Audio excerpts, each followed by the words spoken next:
All right, folks, welcome back. September the 8th. It's about 2 o'clock on this Thirsty Thursday. All right, now I'm getting too old to be calling it Thirsty Thursday. I'm going to tell you something. That used to be a favorite day of mine. You abided by the words Thirsty Thursday. You had the following day to suffer through that day of work. Then coming a day or two of freedom. I think everybody understands what I'm saying right now. Of course, you're broke 5 days later, but you know, if you could hang on tight, in another day or two, that check would come. Hold on here a second. We're coming up to a corner, and we're going to take a stop, take a look. We're going to drop a gear because it's a little rough on the headlands on this field.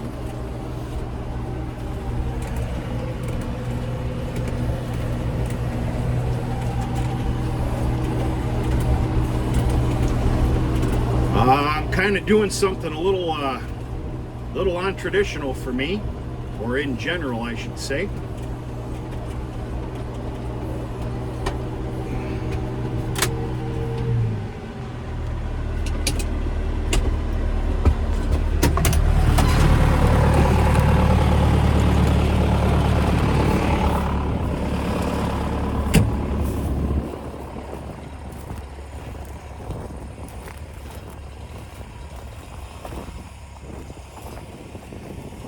Alright, I got all the straightaways done except for some singles that I need to hit. I always wait till I'm all done to hit one of the levers and go after the singles. So, with the weather we had yesterday, the weather that we're having and have had today, believe it or not, the dew was very minimal this morning. We're still having our high, almighty July type, okay, that's wet. July type September. I seen it fitting to, this is not a baling day. I seen it fitting to flip this over here today. It's gonna sit here and bake, for the lack of better words, for the rest of the day today. I'm going to let the dew burn off tomorrow morning to include about another hour or two's worth of beautiful sun. And this is going to get baled tomorrow, wrapped tomorrow evening after chores.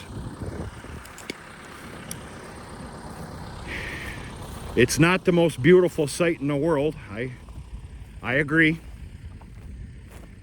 But it's a damn beautiful sight for this time of the year that we've had, and for a man that needs feed. That's the way I'm going to put it. Come down to it, my heart's a little bit broken here. I was expecting a lot more bales just off of our crop checks and what I was seeing between the primary, the Grassy alfalfa, and then of course what I'm going to hit after our rainstorms. And about another week's worth of nice weather, I'm going to let some tonnage grow on that alfalfa there. I'll just tell you right now, I was proposing to myself about 200 more bales. And I will be a lucky SOB if I get 100. But that's 100 bales. You got to take a positive with a negative. Sometimes there's no damn choice in this world. Otherwise, you're going to find yourself kicking stones all damn day, and I don't have the time for that, nor do I want to live like that. So, pretty nice sight here.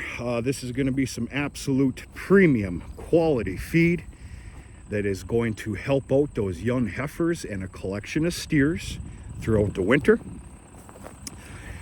I can assure you this will not be dry to the bone tomorrow for baling. There will be a little higher moisture content than that. It is going to get wrapped, and I guess if I had to speak loosely, tomorrow we're going after making caramelized alfalfa. I know how childish that sounds, but that's the only way I know how to put it. Now, I do have a concern with wrapping lower moisture feed, and that concern is mold. We're gonna have to see what happens here. The one thing I did, like this line right there, that's the same scenario as what we're about to tackle tomorrow here. That was a lower moisture wrapped line of alfalfa. I don't know if this is going to help much, but I do leave the ends open so that they can basically kind of breathe just a little bit. I know it doesn't matter for all the bales in the middle. We're going to see what happens. I've had it both ways. Wrapping lower in moisture content feed. You know, it's not bone dry. And I've had it to where you're literally scraping that little layer of mold off the face of the bale. I've had it before where they've came out just fit for a calendar, beautiful. Famous words, we're gonna see what happens. But yeah, I saw it fitting to be doing this here today. I figure it's the only way that it's going to dry down enough. You need to remember here, this is some very tender third crop. I don't know how to explain it. Some of you understand. Dry down, it takes a lot. Even though we're having what I'm calling the July-ish type September, you need to understand the daylight hours that we are losing, to include the cooler nights and what can be some significant morning dew. So that whole 3-day baling process of good quality hay is out the window. Not anymore, not up here.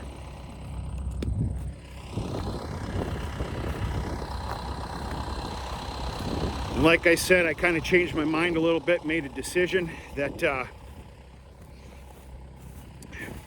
this guy over here is going to wait. We're proposed to have 3 days of rain. Saturday, Sunday, Monday, 40-50 percenters. Because I'm not seeing a whole pile of purple flowers out here, I'm going to let it sit. I'm going to get sprayed by a skunk one of these days walking through this damn shit. Excuse my language.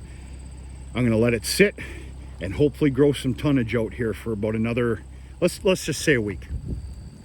Let's say a week. There's some awful dandy nice spots in here, and there's some very putrid spots as well. All in all, this field might be better than the two that we'd been dealing with here.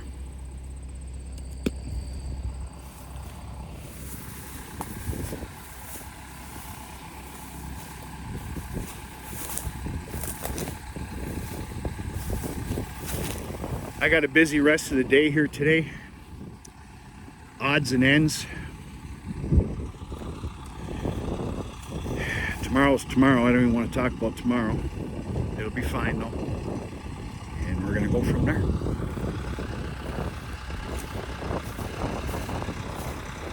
That's the New Holland Pro Cart 1022. It's a 10-wheeled rake, 5 and 5. I got to tell you, this is a medium duty rake at best. Medium duty. I got to tell you, this rake and me, we get along real good. Very, very happy with this rake. Very. Of course, if I had to do over again, but you know, you roll with the times that you're having at the time that you're buying. I didn't even fathom at the time I bought this. Hell, I bought that hay package, what was it, 5 years ago? Yeah, this stuff is wet as all hell. I'll tell you right now, if we don't have a significant dry down, I'll see what kind of shape this stuff is in. I will cap both ends. We'll see. But yeah, very pleased with this rake. It's done this farm great justice. Like I said, if I had to do over again, it'd have been a 12 wheel, 6 and 6. with a center kicker. But I didn't even fathom of obtaining larger for me type equipment 5 years ago. We'll see. We've all got a wish list. My wish list is a 6-wheeler, 12-wheeler. I'm sorry, and we'll roll with the punches.